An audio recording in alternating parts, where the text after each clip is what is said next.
one of the Muslim communities in North America brought back to life a beautiful aspect of Islam that has been greatly missing. And that's when the brothers and sisters in the Tampa Bay community in Florida made a very powerful remark and gesture. In the light of what is happening in the US with the detention of the children of so-called illegal immigrants, taking the children away from them and putting these illegal immigrants in detention, putting their kids in some sort of detention camps or centers. So the Muslim community in Tampa ventures and reaches out to the US administration, offering them a solution, basically saying this is unacceptable.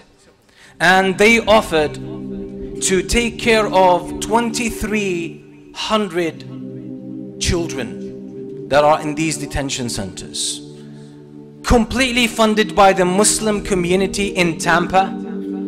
It's a concentrated effort by some sort of good leadership in that community, where they called upon the members of the community and they ventured forth and they secured pledges from business people, well-off rich Muslims, who were able to pledge to pay the cost of transporting all 2,300 kids to the community.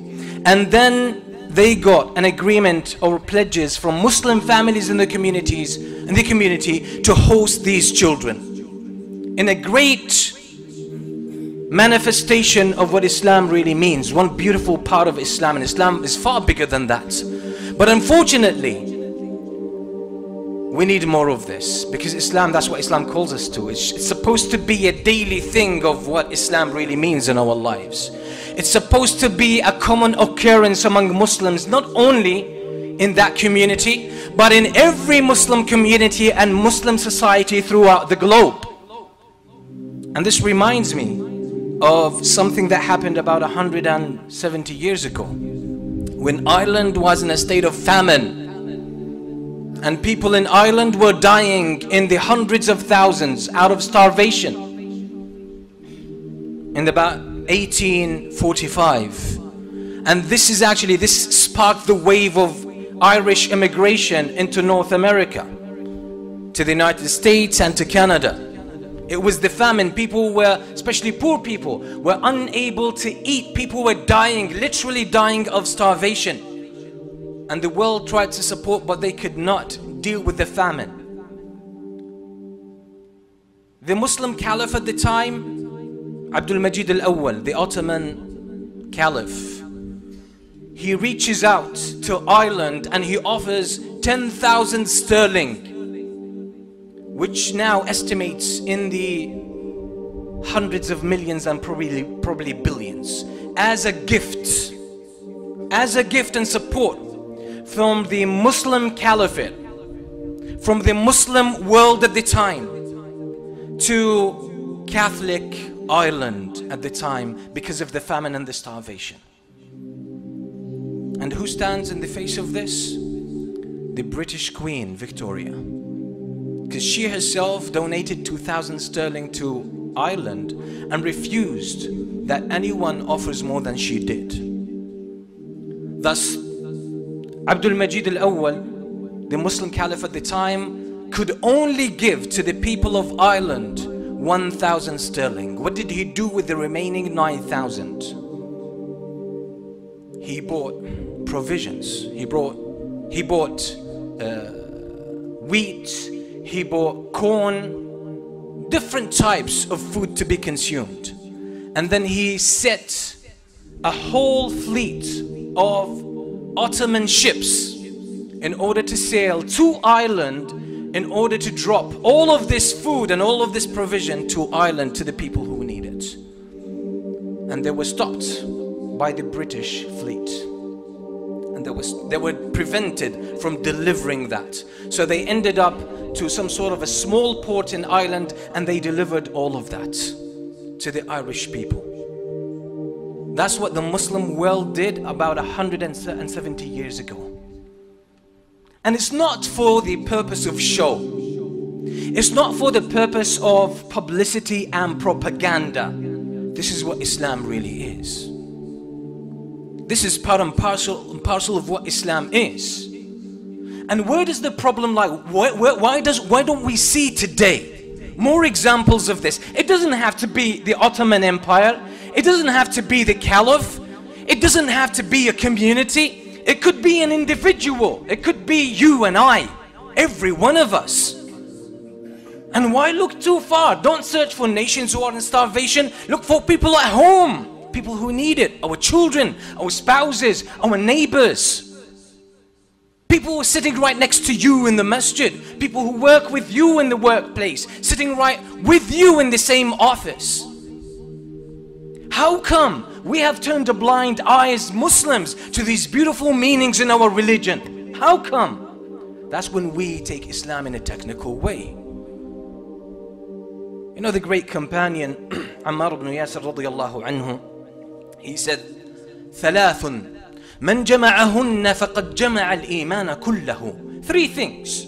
Anyone who possesses all of them, then he possesses all of Iman. All of Iman. الإنصاف من النفس. That you give people right against yourself. You stand for justice even if it's against yourself. وبذل السلام. And offering people greetings and also peace. As Imam Ibn al-Qayyim explains this in Zad al-Ma'ad, and he says this means that you offer people peace, that you have to be humble to offer people, start people with greetings and to give people their rights and to treat them well. And the third thing, وَالْإِعْطَاءُ مِنْ قِلَّةٍ. And basically to give when you have very little. These three things constitute all of Iman, according to this great companion Ammar ibn Yasir. The Prophet sallallahu alaihi wasallam one day turns to the believers and he says, أَيُّ الْإِيمَانِ أَعْظَمُ. He turns to the believers, which of faith is the most great? Which of it? So the companions say, the one who's with the most prayers, the one with the most fast, the one, all of these are great acts of worship. These are the pillars of Islam. Yet the Prophet ﷺ says, أَعْظَمُ الْمُؤْمِنِينَ إِيمَانًا مَنْ أَمِنَهُ النَّاسُ عَلَىٰ أَمْوَالِهِمْ وَأَنفُسِهِمْ. The best among the believers in their faith is the one who people feel safe for their souls and for their property with regards to him. He's no threat to people.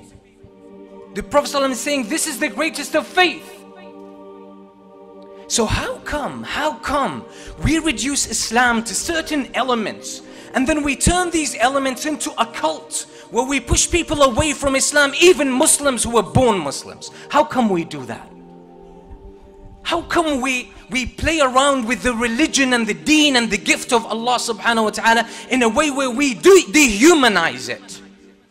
There are people who have emotional problems, mental issues, and then they find some way to express this in some aspects of Islam to the exclusion of the rest, and then they want to build an image of Islam based on this, and they hijack the religion of Allah subhanahu wa ta'ala.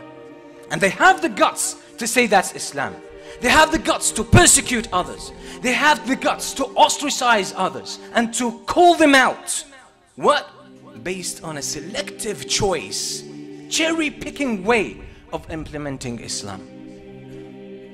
And no nation has ever done this to Islam except that they have lost. They were lost in history and their power was taken away. Allah subhanahu wa ta'ala says, and many times we brought this issue and we'll keep bringing it up, because the fact that we're not practicing Islam properly, the fact that we are eliminating important aspects of Islam and compartmentalizing Islam and dividing Islam and being very selective and choosy in our approach to Islam is killing our hearts. It's killing our hearts. You know, a fake image of Islam, if you just fool yourself and make yourself happy because you do certain things, when you're violating important things about Islam, doesn't do any justice to your heart. It doesn't do good to your heart. The fake thing doesn't work. It just doesn't work.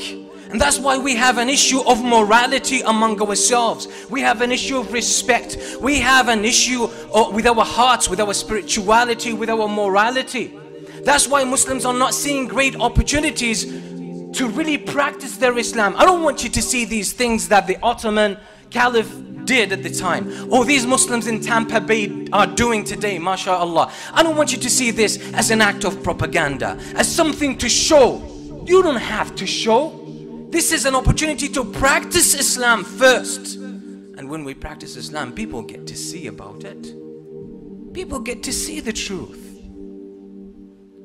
But when we are on the sidelines, when we marginalize ourselves and stop being relevant to life, we trying to live on the margins and insist that's what Islam is. We forget that the Muslims from the early stages, the Messenger sallallahu alaihi wasallam, the companions were never on the sidelines. They were never marginalized. They always played a role in their society. They were relevant to their times. And that's why the scholars of Islam say, Al-Islamu salihun li kulli zamanin wa makan. Islam is relevant to every time and every place. And some scholars say, بل الإسلام صالح ومصلح لكل زمان ومكان. Islam is not only relevant to every time and space, but Islam also has rectifying capacity. It sets everything right in every time and every place. And if Islam is not playing this role, there's a problem with the understanding that we have about Islam.